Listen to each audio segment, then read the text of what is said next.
ಪ್ರಭು ಯೇಸುವಿನಲ್ಲಿ ಅನುಗ್ರಹಿತರಾದ ಪ್ರಿಯರೇ, ಪುನಃ ಒಂದು ಸಲ ದೇವರ ವಾಕ್ಯವನ್ನು ಆಲಿಸಲು ಪ್ರಾರ್ಥಿಸಲು, ನಾವು ವಾಕ್ಯವನ್ನು ಆಲಿಸುವಾಗ ಆ ವಾಕ್ಯ ನಿಮ್ಮ ಜೀವನವನ್ನು ನಿರೀಕ್ಷೆಯಿಂದ ಮುಂದೆ ಸಾಗಿಸಲು, ಅನುಗ್ರಹದಲ್ಲಾಗಿರಲು ಒಂದು ಪ್ರತ್ಯೇಕ ಕೃಪೆಯು ಅನುಗ್ರಹವು ದೇವರು ನೀಡುತ್ತಾರೆ. ಇಂದು ಆಲಿಸುವ ವಾಕ್ಯ ಒಂದು ಅನುಗ್ರಹಕ್ಕೂ ಬಿಡುಗಡೆಗೂ ಕಾರಣವಾಗಲಿ. ಈ ವಾಕ್ಯ ನೀವು ಆಲಿಸುವಾಗ ಒಮ್ಮೆ ಆಲಿಸಿದ ಮೇಲೆ ಪುನಃ ಒಮ್ಮೆ ಕೇಳಿ, ಕಾರಣ ಆ ವಾಕ್ಯ ನಿಮ್ಮಲ್ಲಿಗೆ ಆಗ ಹೆಚ್ಚು ಅನುಗ್ರಹ ಉಂಟು ಮಾಡುತ್ತದೆ, ಮರೆತು ಹೋಗದೆ ಇರಲು ಕಾರಣವಾಗುತ್ತದೆ. ಈ ವಾಕ್ಯ ಪವಿತ್ರ ಗ್ರಂಥವನ್ನು ತೆಗೆದು ಇಟ್ಟು ಆಲಿಸುವ, ಒಮ್ಮೆ ಆಲಿಸಿದ ವಾಕ್ಯವಾದರೂ ಆ ವಾಕ್ಯವನ್ನು ಪುನಃ ಆಲಿಸುವಾಗ ನಮ್ಮಲ್ಲಿಗೆ ಒಂದು ಹೊಸ ಅನುಭವ ನೀಡಲು ಕಾರಣವಾಗುತ್ತದೆ. ನಮಗೆ ವಾಕ್ಯವನ್ನು ಆಲಿಸೋಣ. ಇಂದಿನ ವಾಕ್ಯ ಆದಿಕಾಂಡ 18ನೇ ಅಧ್ಯಾಯ 10ರಿಂದ 14ರವರೆಗೆ ವಾಕ್ಯಗಳು. ಆಗ ಸರ್ವೇಶ್ವರ ಸ್ವಾಮಿ, ಬರುವ ವರ್ಷ ಇದೇ ಕಾಲದಲ್ಲಿ ನಾನು ತಪ್ಪದೆ ಮರಳಿ ನಿನ್ನ ಬಳಿಗೆ ಬರುತ್ತೇನೆ. ಬಂದಾಗ ನಿನ್ನ ಹೆಂಡತಿ ಸಾರಳಿಗೆ ಮಗನಿರುತ್ತಾನೆ ಎಂದರು. ಈ ಮಾತು ಹಿಂದೆ ಗುಡಾರದ ಬಾಗಿಲಲ್ಲಿ ನಿಂತಿದ್ದ ಸಾರಳ ಕಿವಿಗೆ ಬಿದ್ದಿತು. ಅಬ್ರಹಾಮನು ಮತ್ತು ಸಾರಳು ಬಹು ವೃದ್ಧರಾಗಿದ್ದರು. ಸಾರಳಿಗೆ ಮುಟ್ಟು ನಿಂತು ಹೋಗಿತ್ತು. ಎಂತಲೇ ಆಕೆ, ನನ್ನಂತ ಮುದುಕಿಗೆ ಸಂಭೋಗ ಸಾಧ್ಯವೇ? ನನ್ನ ಯಜಮಾನರು ಮುದುಕರಲ್ಲವೇ ಎಂದುಕೊಂಡು ನಕ್ಕಳು.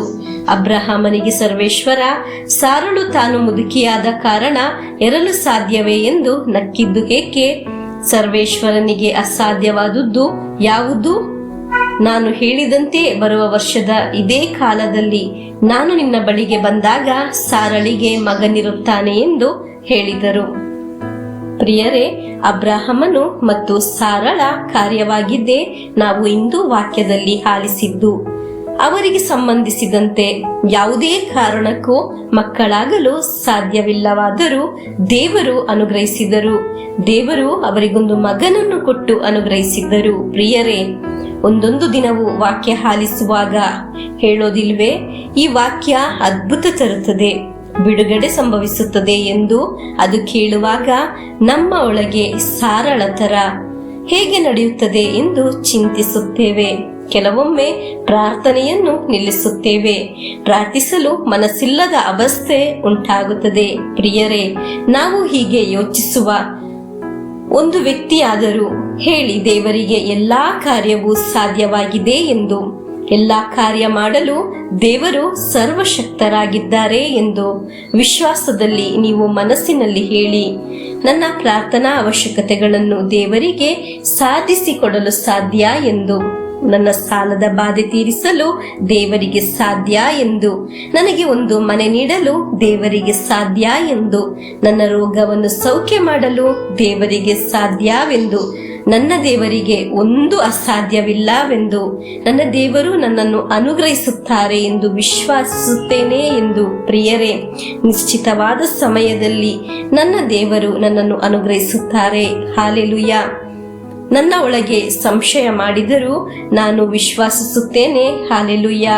ಈ ವಾಕ್ಯ ನೀವು ಆಲಿಸಿದ್ದೇ ಆದರೆ ನೀವು ಅನುಗ್ರಹಿಸಲ್ಪಡುತ್ತೀರಾ. ನಮಗೆ ಪ್ರಭು ಯೇಸುವಿನ ಆಶೀರ್ವಾದವನ್ನು ಸ್ವೀಕರಿಸೋಣ.